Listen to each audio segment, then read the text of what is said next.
अरविंद केजरीवाल यांचं धक्कातंत्र. आपने राघव चड्ढांचा राज्यसभेतील माईक बंद केला. राज्यसभा सचिवालयाला थेट पत्र लिहिलं. राज्यसभा उपनेते पदावरून राघव चड्ढांना हटवलं.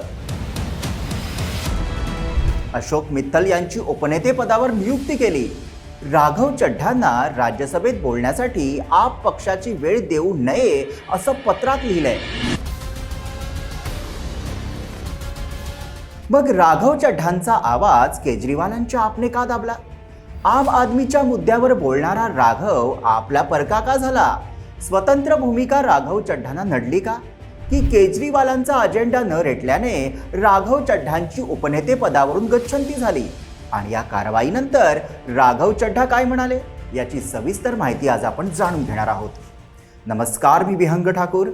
आम आदमी पक्षाने राज्यसभा सचिवालयाला अधिकृत पत्र पाठवून माहिती दिली आहे की राघव चड्ढा यांना राज्यसभेच्या उपनेते पदावरून हटवण्यात आलंय. त्यांच्या जागी आता पंजाबचे राज्यसभा खासदार अशोक मित्तल यांची नियुक्ती करण्यात आली आहे. याच पत्रात आणखीन एक महत्त्वाची सूचना देण्यात आली आहे, ती म्हणजे राघव चड्ढा यांना राज्यसभेत पक्षाच्या वतीने बोलण्यासाठी वेळ देऊ नये. म्हणजेच आता ते आपच्या अधिकृत भूमिकेचे प्रतिनिधित्व संसदेत करू शकणार नाहीत. हा निर्णय केवळ पदावरून हटवण्यापुरता मर्यादित नाही, तर पक्षाच्या संसदीय रणनीतीपासून त्यांना दूर करण्यात आल्याचं स्पष्ट दिसतंय.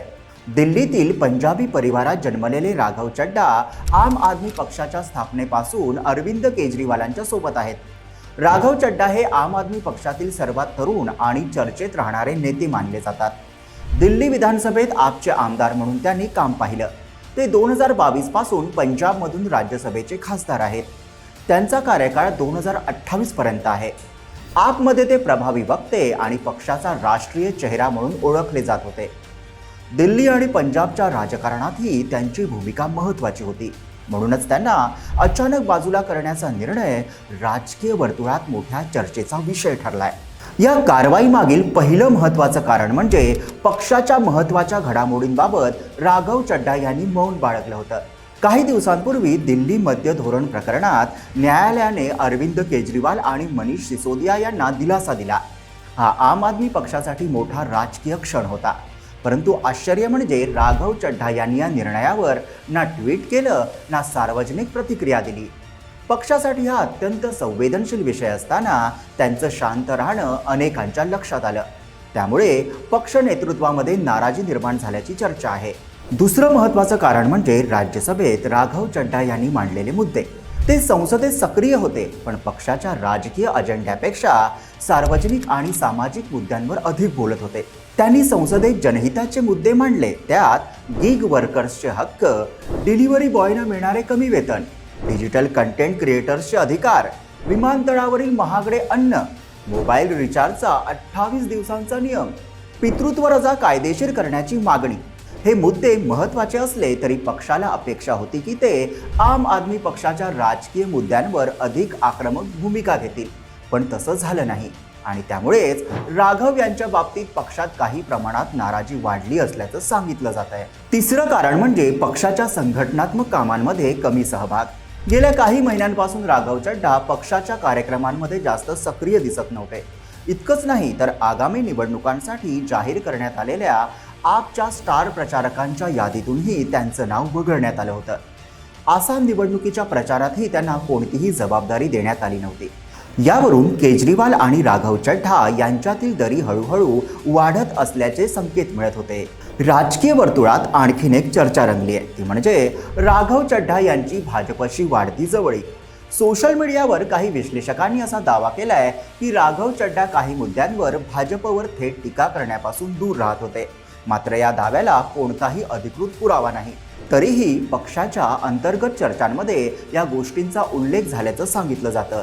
आता राघव चड्ढा यांच्या जागी अशोक मित्तल यांची राज्यसभेच्या उपनेतेपदी नियुक्ती करण्यात आली आहे. अशोक मित्तल हे लवली प्रोफेशनल युनिव्हर्सिटीचे संस्थापक आहेत.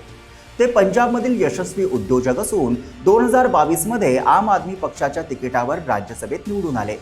त्यांच्या नियुक्तीमुळे आप आता संसदेत नवीन नेतृत्वावर भर देत असल्याचं स्पष्ट होत आहे.